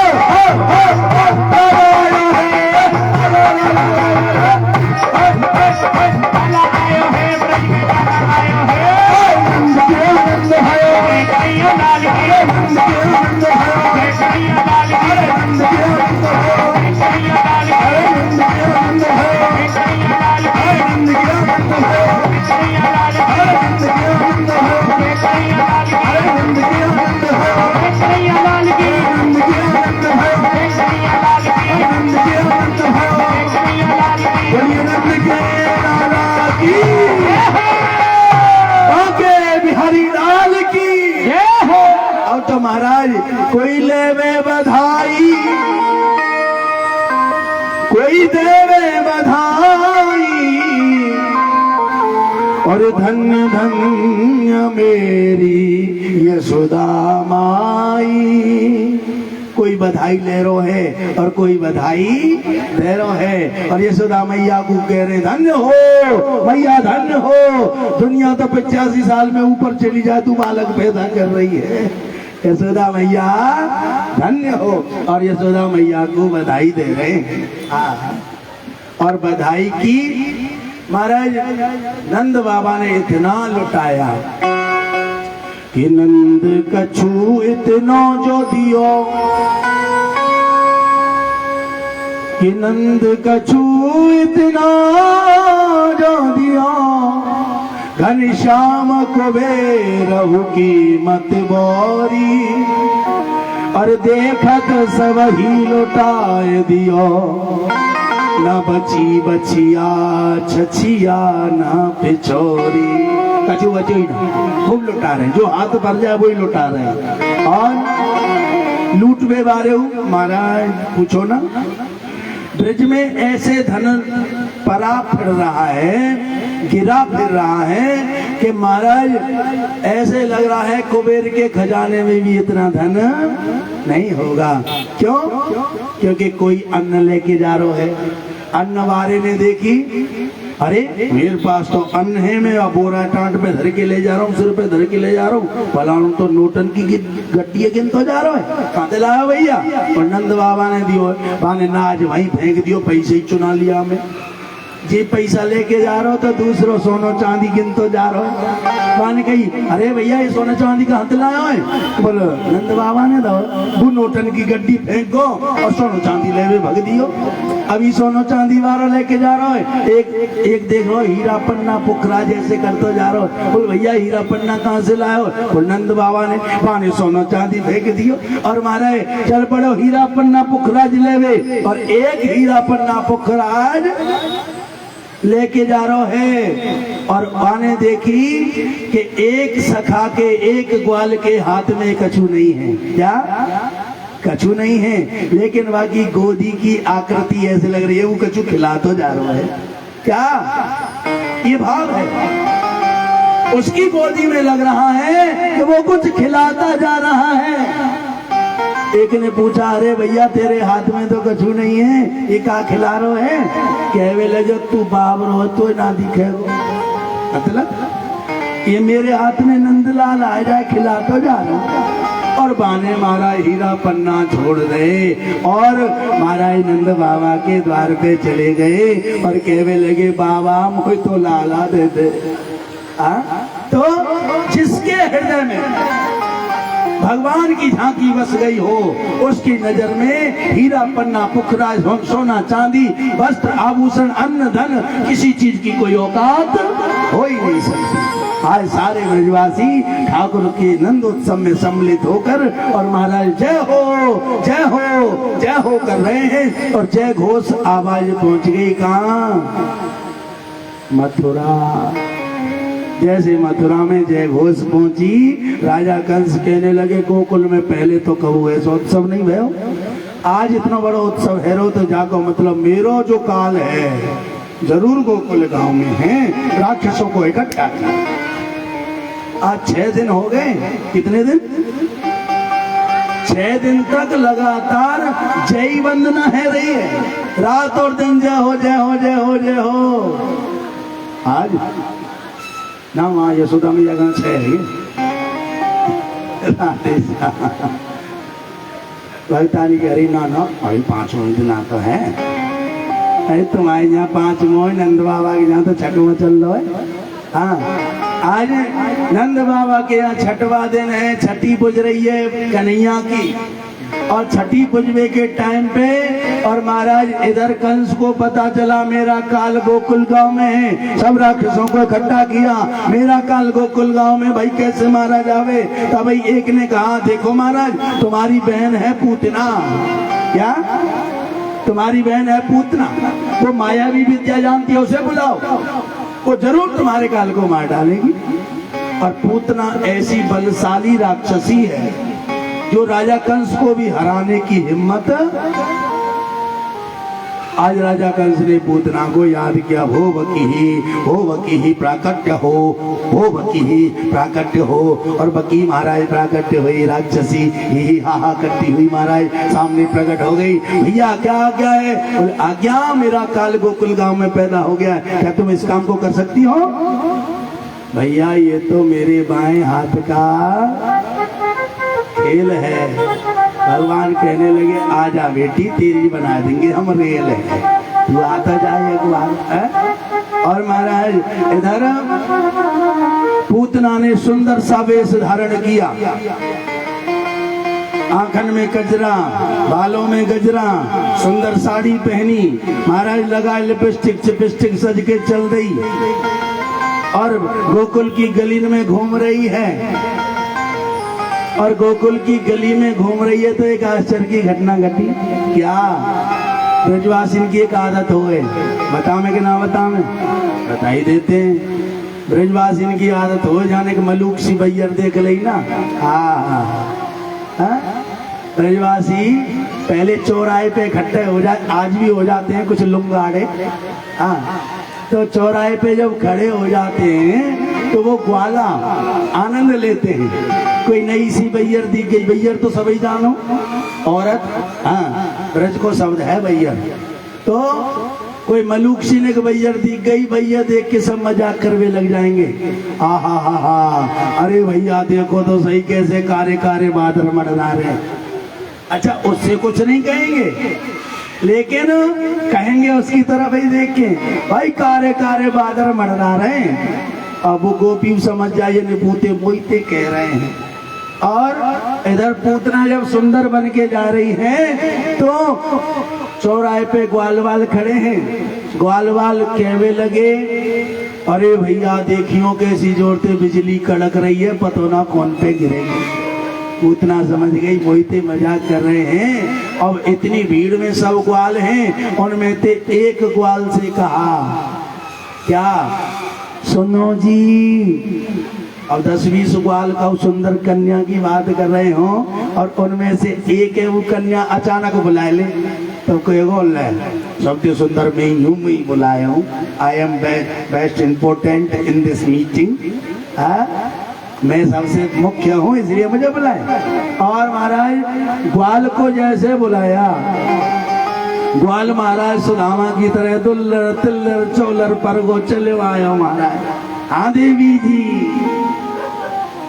बोल हमें आप नंद राय का घर बताओगे? बोल बताएंगे, लेके चलेंगे।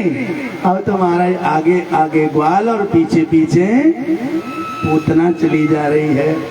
पहुंच गए महाराज कहाँ? नंद बाबा के द्वारे पे। ग्वाल ने कहा यही नंद राय का महल है, आप अंदर चली जाएं, यहाँ से आगे हम नहीं जाएंगे, क्योंकि हम तो कई बार दर्शन कर आए हैं, बार बार जाएंगे तो यशोदा मैया नाराज हो जाएगी, इसलिए अब तुम चली जाओ। पूतना अंदर प्रवेश करेंगे। अंदर प्रवेश करी तो मुख्य द्वार पर दो द्वारपाल खड़े हैं, दो महाराज ग्वालवाल खड़े हैं, क्योंकि नंद बाबा ने जब से लाला हुआ है तब से दरवाजे पर द्वारपाल खड़े कर दिए। सुनो, कोई भी आवे बिना पूछे अंदर कौन सो गांव है, कहा नाम है, कहा काम है, जब तक पूरी जानकारी ना कर लो तब तक अंदर नहीं आमन दियो। अब तो महाराज पूतना पहुंची दरवाजे पे, घुसना चाह रही है, द्वारपाल ने ग्वाल ने रो दे, कहाँ बगी चली जा रही है? बोले अंदर जा रही हूँ तो मैंने दिख रही, तो अंदर ना जा सके, पहले नाम बता, का नाम? पूतना कहने लगी नाम बता दियो तो तुम्हारो तो बापू जान दे हो। बोले ऐसी कहो ना, तू थानेदार, पता कौन है?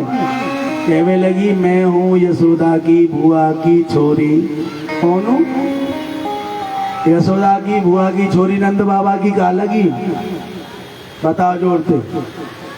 नंद बाबा की सारी लगी। जागरण में गावे बारे के ना, भोजन में थाली का और बाग में माली का, नगर में नाली का बड़ा ही महत्व है, घर में घर वाली और भजन में ताली का, ससुराल में साली का बड़ा ही महत्व है। ससुराल में सारी होए तो जीजा जी बिना बुलाई चल दें, लेने एक ससुराल माउंट वलिया में है, और ससुराल में सारी ना होए तो मेहमान जल्दी जाए, कुछ ससुराल राजी ना रे, अतनी केगी चल ले जी ने पियर माऊ, मेहमान के वो मैं क्या करूँगा माँ, तेरे घर में कोई है तो हतना डोकरी डोकरा भी सुने ना सामने, ले किराया ले जा, जल्दी जाइए और जल्दी आइए। यानी सारी सट्टी वहीं तो शायद 2-4 चक्कर लग जाए, और के तो ना है तो सालन गुजर गई, मेरी ना बने साहब ससुरारियन थे। बोलो वृंदावन भाई लाल की। क्यों जी पचौरी जी, यही अब ससुरारियन तो बने ना है। हाँ, बोलो वृंदावन बिहारी लाल की जय हो। तो भाव जो भी रहे, आज ब्रजवासी कहने लगे देखो भैया कि नंद बाबा की सारी है और हमने बाबा की सारी रोकी तो कहीं ऐसा ना हो हमारी नौकरी चली जाए, इसलिए जान दो। और महाराज ग्रीन झंडी दिखाई दी और पूतना भीतर प्रवेश कर गई। जैसे वो पूतना भीतर गई पैसे यशोदा को प्रणाम करो, हरी नंदरानी प्रणाम कर रही हूँ, आओ बहन आओ, बहुत बहुत स्वागत है, कहाँ से आई हो, कहा नाम है, कौन सो गाँव है, कहा काम है, बताओ तो सही।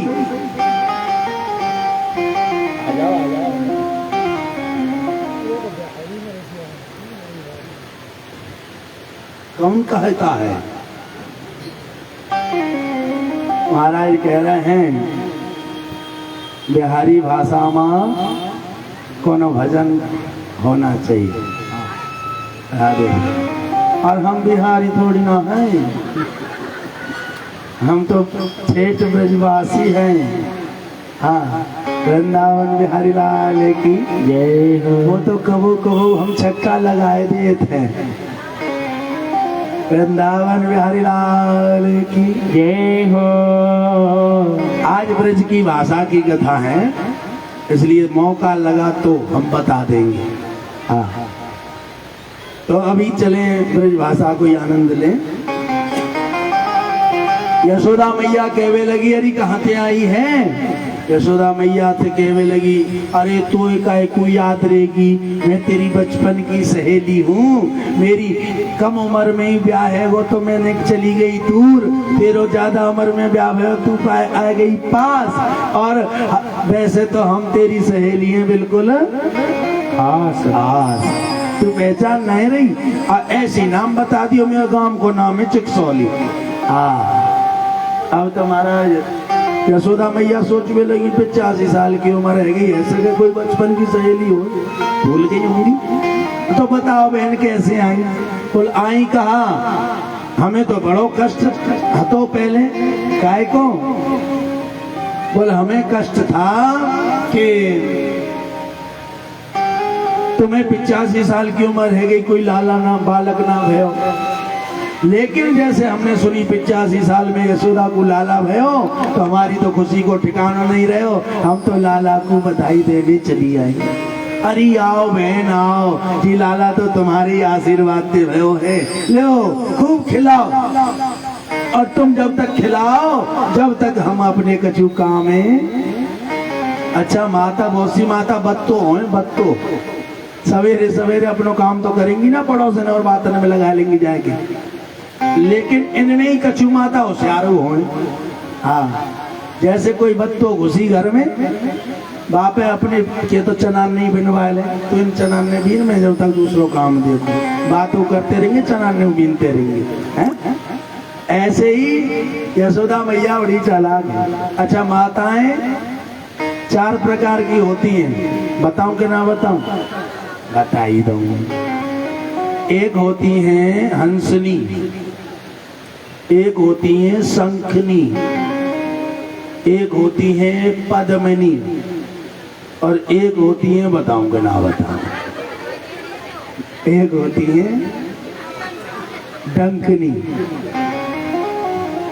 डंकनी का मतलब जो बोले तो ऐसे लगे डंक मार रही हो।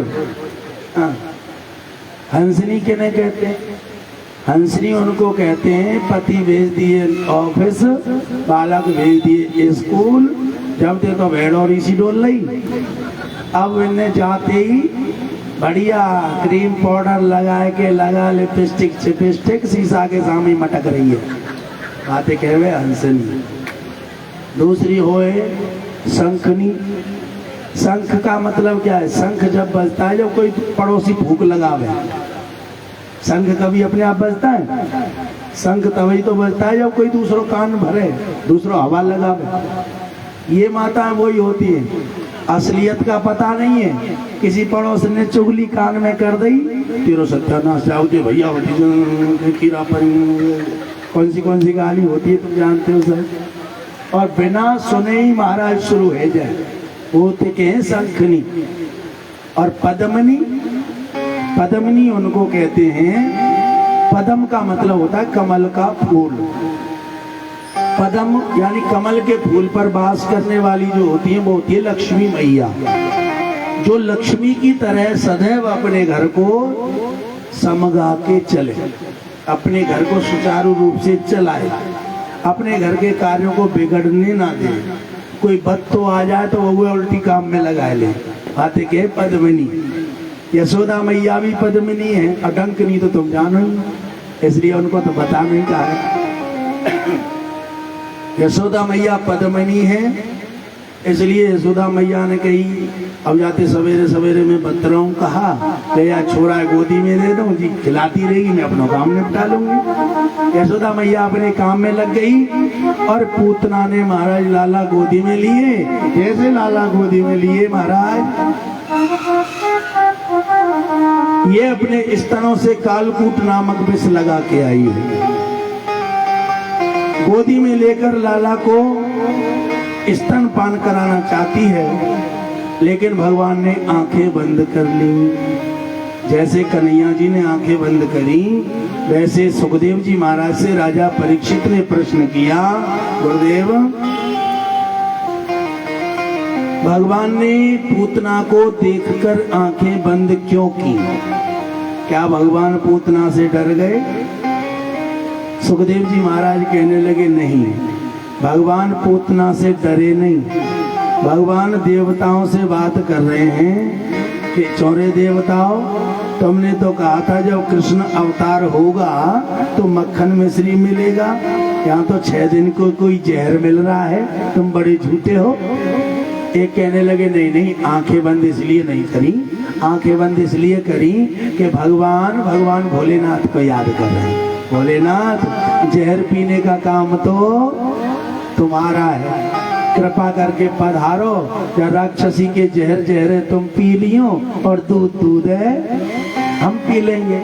एक कहने लगे नहीं नहीं इसलिए नहीं। तो आंखें भगवान ने इसलिए बंद करी कि संत लोग ये बोलते हैं कि भाव को भाव अनक आलसहु, नाम जपत मंगल दशहु, और नाम जपत मंगल दशहु।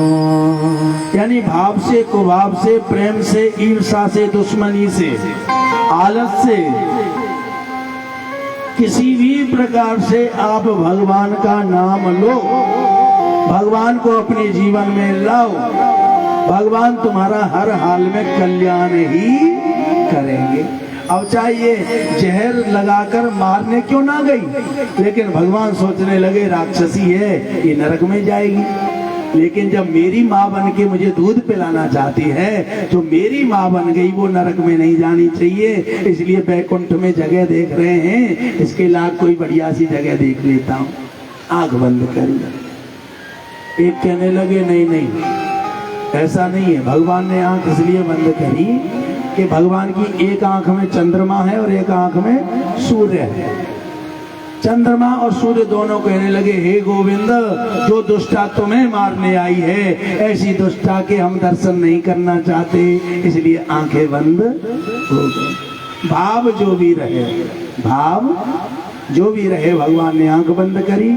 पूतना आज भगवान को स्तनपान कराने लगी।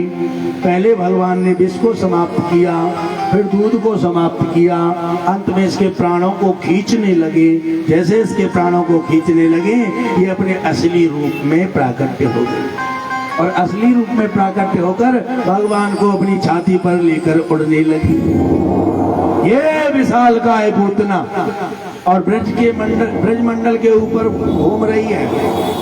भगवान कृष्ण कहने लगे अब इसके प्राण निकलने वाले हैं, और प्राण निकलते ही ये जमीन पर गिरेगी, और जमीन पर गिरेगी तो पूरे गोकुल गांव ही है दाव देगी। इसलिए अब तक पूतना लेकर भगवान को उड़ रही थी, अब भगवान पूतना को लेकर उड़ने लगे। और महाराज इसे उड़ाते उड़ाते ले गए कहाँ? मथुरा में, राजा कंस के बगीचे में। और इतने ऊपर ले गए और ऊपर ले जाकर इतने वेग से नीचे गिराया कि महाराज जैसे पूतना जमीन पर गिरी, इसके शरीर के टुकड़े टुकड़े। संत तो यहाँ तक कहते हैं पाम गिरे पैगाम में, पाम टूट गए और पाम दूर जाके गिरे।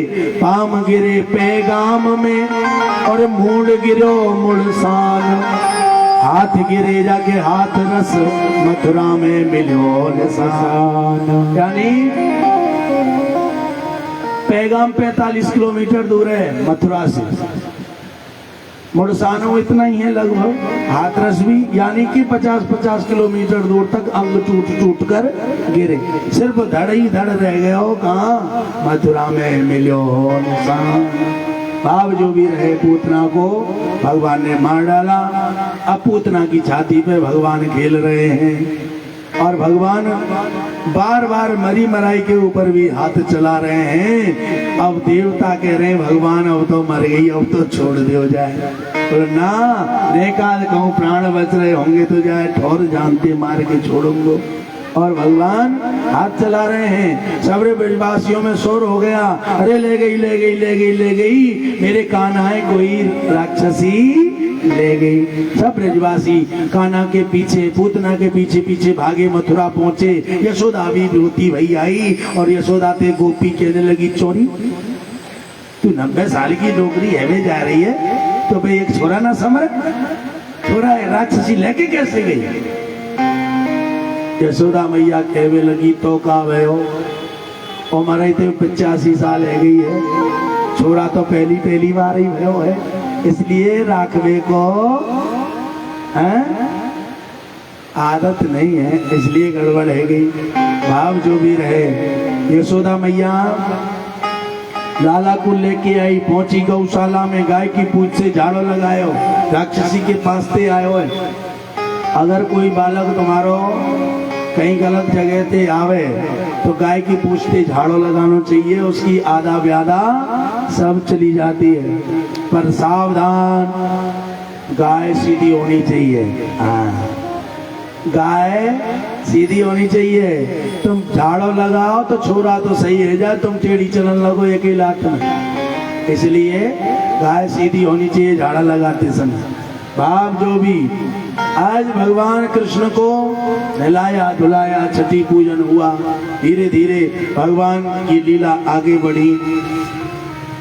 भगवान 27 दिन के हो गए, 27 नक्षत्र मनाए जा रहे हैं। इधर राजा कंस ने एक सक्तासुर नाम का राक्षस भेजा, भगवान ने सक्तासुर नाम के राक्षस को मारा। 27 दिन के बाद भगवान भोलेनाथ को पता चला, अरे ब्रज में लाला आएगो, इसलिए सब दुनिया दर्शन कर रही है तो हम कैसे रह जाए मेरे वीर, जाऊंगी वृंदावन है।